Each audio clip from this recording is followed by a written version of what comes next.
slaves. Come with us and you will see this our town of Halloween. This is Halloween. This is Halloween. Alright guys, so let's talk about this freaking comic for a second. Suicide Squad number 26, Gotham Resistance Part 3. It's a Dark Knight's Metal tie-in. Say that with me. Gotham Resistance Part 3, Suicide Squad, Dark Knight's Metal tie-in. Welcome to Poison Ivy's Jungle. Alright, go ahead and recite that to yourself.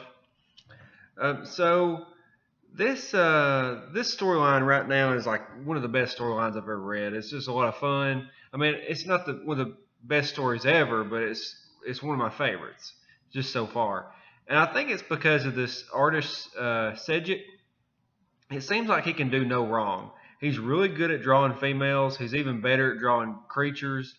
And he gives all these characters like a really unique style. I don't know where he gets all this from. But apparently he's been doing this a while because this is good. But if you'll check out the cover there, it's pretty awesome. It's got Poison Ivy, got Croc. It's got some kind of vampire bat thing. It's got Harley Quinn with a big mallet. What else do you need? And then there's an alternate cover that's pretty cool.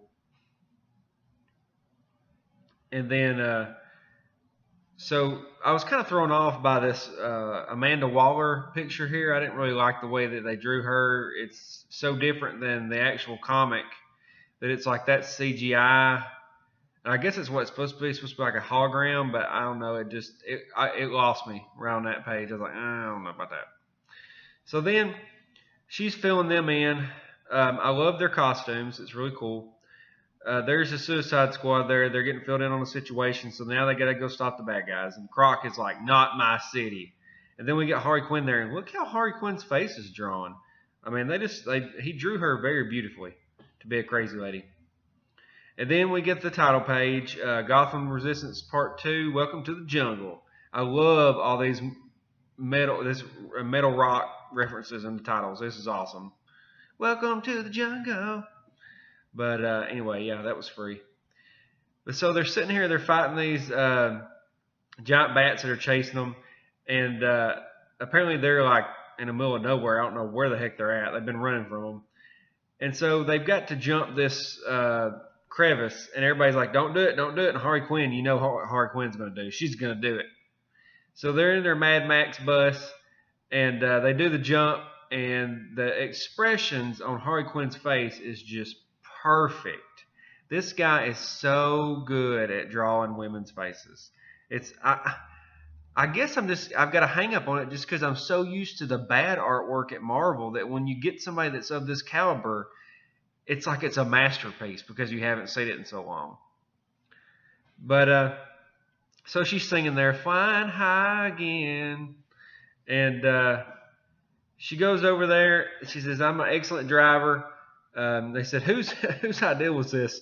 And Will Robin's like, Quinn. And Croc's like, Croc don't want to die. And so they land, but they land in like a bunch of vines. And then the vines come alive and grab them all up. And this is so fun. This is like a 90s or 80s adventure movie so far. I mean, this is just really fun story.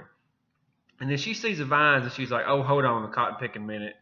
I know what's going on here. Get ready for the big entrance. And we see somebody in the background. And then it cuts to the next page and we get this awesome splash page, like half of a splash page there, of Poison Ivy standing there. And she's mentioning, you know, get out of my green. Who enters the green, I'm going to eat you. And so she's trying to... Quinn is trying to talk to Poison Ivy, but Poison Ivy at this point is not the same Poison Ivy. She's been polluted by the card that's been given to her by the Batman Who Laughs. And so she's not the same person. You can tell by her costume that she's amped up. She's like the rest of them now. And judging by the jungle, she's very powerful at this point. So then we get Evil Starfire. She shows up and says, prepare to hear your plants burn. He has ordered me to retrieve these souls, for the Batman Who Laughs has plans for them.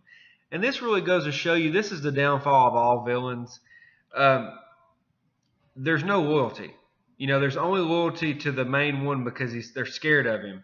And they fight amongst themselves. And this is going to end up being their downfall. So Harley Quinn sees her, and then Nightwing sees her. And of course, he's thrown back because I don't know how their relationship is, but he's dating her in other storylines.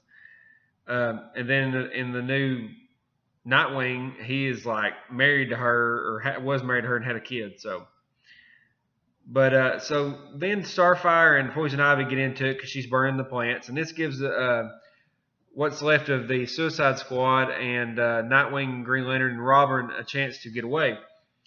And so as they're trying to get away, they climb up this mountain because that's the only way to get out of the situation. And then when they get to the top, crap! Once again, they have a setback. It's like the entire Teen Titans and what's left of the Suicide Squad is up there evil and waiting for them. And these are really cool character designs. I mean, I've got to say, all they did was really just tweak the original characters, but they are creepy looking as heck. And so Nightwing's having his visions again because of his wound. He keeps seeing something, and he can't really tell what's going on, but Robin knows something's up. So they instantly start the fighting with the evil members of the team there.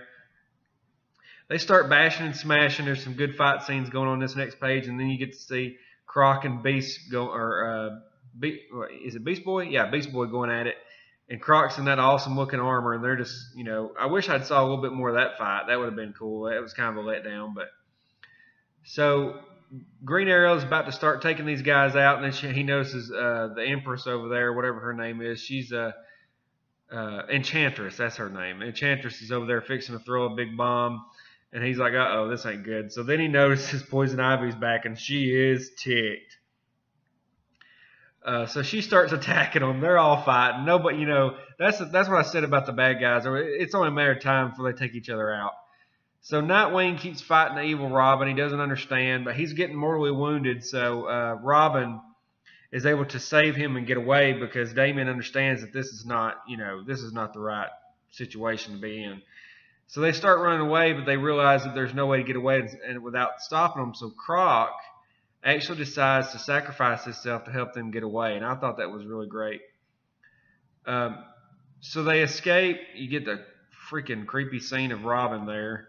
He's fighting Croc. He scratches him. I don't really know how Croc's going to be able to fight this guy. Really great scene there. Harley doesn't want to leave him. They grab him.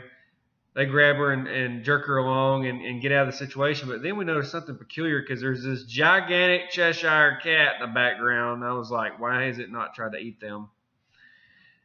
Nightwing starts having his visions again. He's seeing, at this point, I think, what is Robin transforming into evil Robin.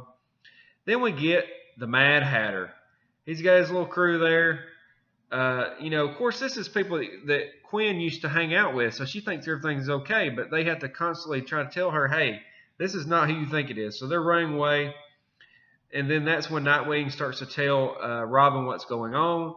The Dark Robin, it's you from another world, a darker world. His Batman became some kind of monster, and he chose to follow him. I would never. Well, I think you would, Damian. What did he mean when he said, tell him the truth? What truth? And then we see Batman has been melted away. I think what it is he's in some kind of void. I don't think he's dead because it's Batman. But they kind of have a touching moment as they're talking about him. And then Green Arrow and Quinn are talking about the Croc, and she's also talking about, it's what he would want, my pudding. Okay, what's next? That's the thing about Mr. J. You can never tell. And she's going to have, I think they're going to have a weird moment when she meets the Batman Who Laughs because he's basically Joker. And there's going to be an issue there. Unless Joker shows up, I really wish Joker would show up and help them fight. That would be kind of cool.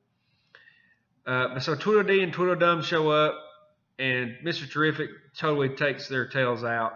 And he shows up because he's terrific.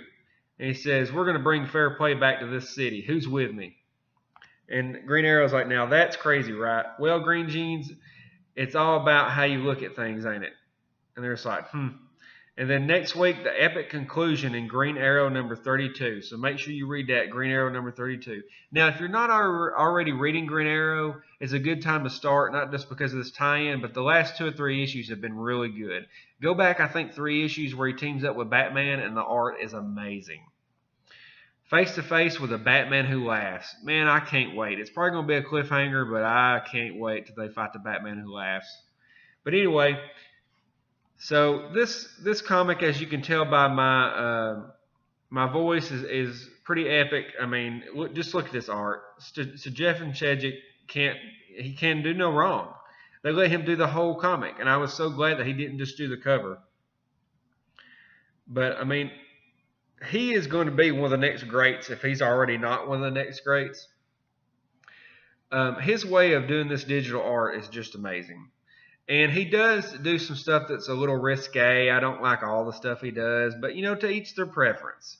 I'm not going to, demote him on that. His art right here is perfect. It's amazing. Look at the way he draws Harley Quinn. Look at the way he does the male characters, the monsters. The way he does the fine lines in their armor and gives all these people just these cool concepts. You could do a whole TV show just on these characters if you wanted to. An alternate reality, they're in a wasteland, they got cool armor. You could do this. But anyway, definitely give this a read. It's Suicide Squad number 26. Tell me what you think about the comic book. Tell me what you think about the story so far. Tell me what you think about my videos. And hit the like button, hit the notifications button, and have a great day, guys. Hope to see you later. Bye.